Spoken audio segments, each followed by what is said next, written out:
Selamat pagi untuk teman-teman semuanya. Hari ini kita mau bimbing hukum untuk pertemuan selanjutnya di mana kategori atau topik pertemuan hari ini kita akan membahas soal-soal kasus yang berkaitan dengan subkategori di nutrisi dan cairan. Kita fokus ya ke sub-sub supaya teman-teman paham dulu kriteria untuk kategori nutrisi, kategori aman nyaman, itu seperti apa gambaran soal kasus di hukum. Nah, ini untuk kompetensi D3 keperawatan.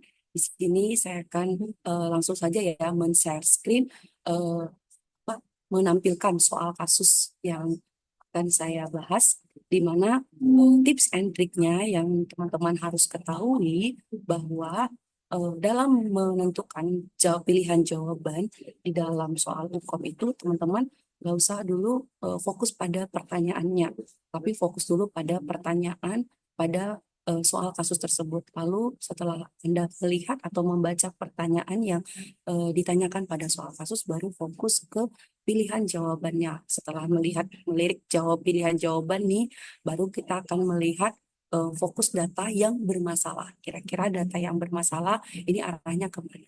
Oke, tanpa menunggu eh, panjang kali lebar penjelasan, tapi ingat dulu tips and trick dalam pembahasan soal hukum, dalam membaca kasusnya dulu, permasalahannya dulu, lihat pilihan jawaban yang ditampilkan, lalu kita akan melihat data fokus masalahnya. Oke, di sini saya akan tampilkan soalnya.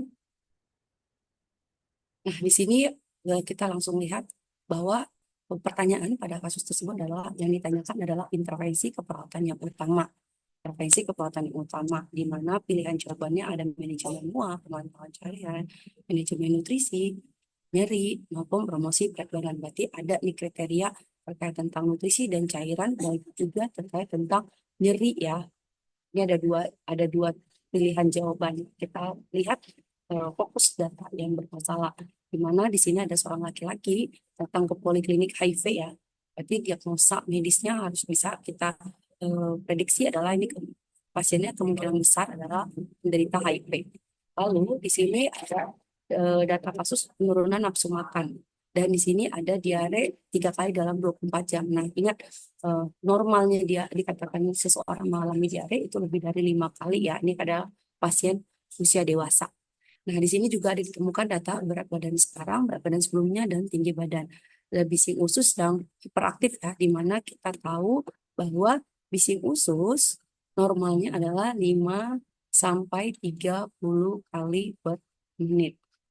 Nah, lalu di sini ada data yang bermasalah, yaitu berat badan sekarangnya 51, sebelumnya 64, tinggi badannya 165. Nah, kalau sudah terjadi penurunan, kita bisa mengetahui bahwa ini arahnya pasiennya ini ke risiko defisit nutrisi atau defisit nutrisi. Nah, itu ada kedua kemungkinan diagnosa. Jadi dalam menentukan sebuah intervensi, kita harus tahu dulu diagnosa yang utamanya. Nah, kalau tadi berat badan sebelumnya 64, tapi berat badan sekarangnya 76 kilo, berarti ada kenaikan. Nah, kita kemungkinan akan mencari IMT, yaitu arah diagnosanya itu berat badan lebih atau obesitas. Tapi di kasus ini, case-nya adalah berat badan sebelumnya 64, berat badan sekarang 51. Berarti ada case-nya itu adalah kasusnya penurunan berat badan, di mana penurunan berat badan untuk kategori nutrisi dan cairan, diagnosa kemungkinan itu adalah defisit nutrisi atau risiko defisit nutrisi. Oke, di sini kita akan bahas apakah dia defisit nutrisi. Dikatakan seseorang mengalami defisit nutrisi jika kita harus tahu dulu adalah berat badan ideal pasien. Masih ada ingat berat badan ideal pasien itu bagaimana perumusannya?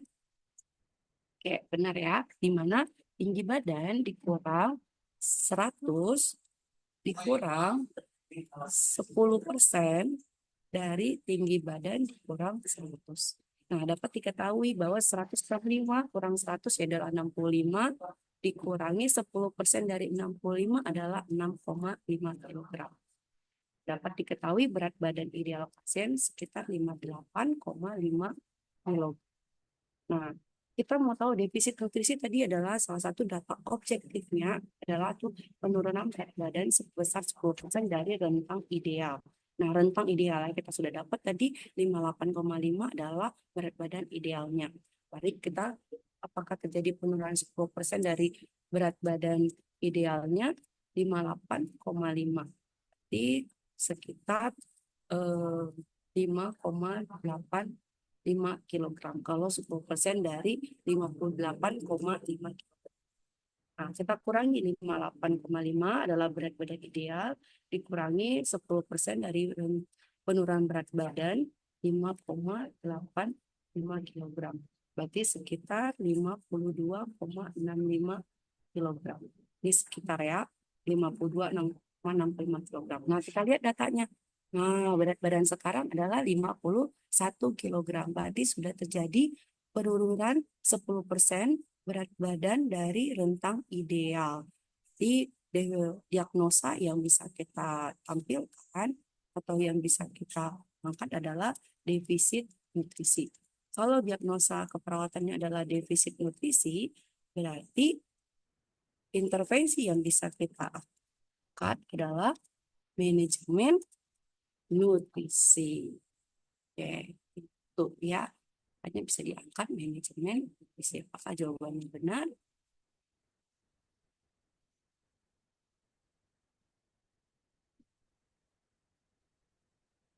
Iya, benar ya, manajemen nutrisi. Sampai sini paham terkait tentang penghitungan berat badan ideal. Nah, data yang juga ditampilkan di sini juga menampilkan dan nyeri abdomen dan terdapat sariawan. Ini juga menandakan bahwa eh, pasien tersebut mengalami defisit nutrisi. Data subjektifnya di mana pasien tidak nafsu makan, ya terus juga data objektifnya terjadi penurunan berat badan 10% dari rentang ideal yaitu 52,65 kilogram. Itu adalah eh, tentang berat badan ideal 10% penurunan ya. Bisit usus juga dikatakan hiperaktif di mana 35 kali per menit. Sini saya coba ringkas bahwa eh, hapus dulu.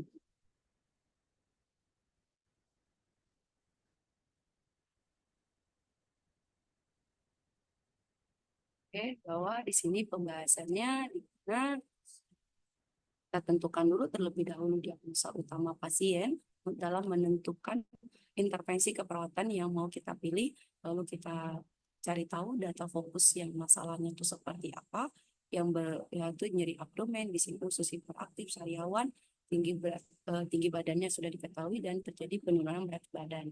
Lalu kita hitung BBI-nya, lalu akhirnya sudah terjadi penurunan berat badan sebesar 10% dari rentang ideal.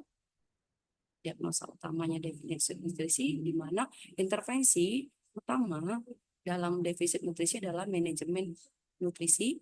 Kalau intervensi pendukungnya itu ada terkait tentang pemantauan cairan.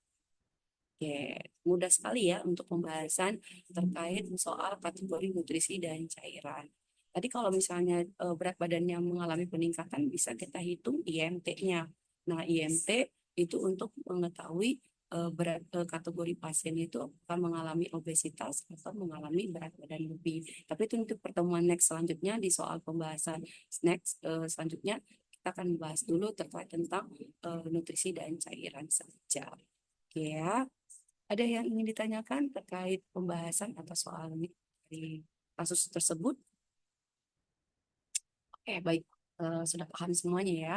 Saya harap teman-teman bisa membahas soal kasus yang berkaitan dengan nutrisi dan cairan karena masih simple ya, masih easy soal-soalnya.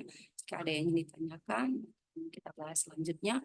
Bisa next untuk pertemuan selanjutnya. Oke, untuk pertemuan hari ini kita akhiri dengan Assalamualaikum warahmatullahi wabarakatuh.